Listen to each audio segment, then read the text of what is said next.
អូននាងចំការបងកូនអ្នកស្រែជាងរៀងសាខែគេពីដូនតាប្រពៃណីជាតិទំនៀមខេមរា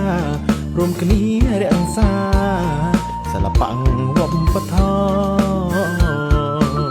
ស្គរផងរនាតភ្លេងជាតិខ្មែរយើងដូនតា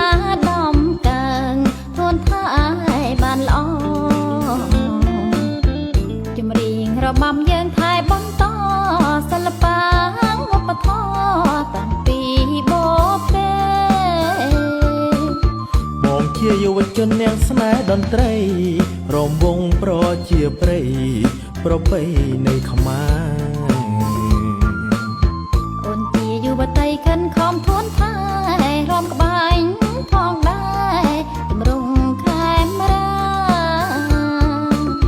ដូច្នេះយើងអើយរួមគ្នាសាមគ្គីថែប្រពៃណីវប្បធម៌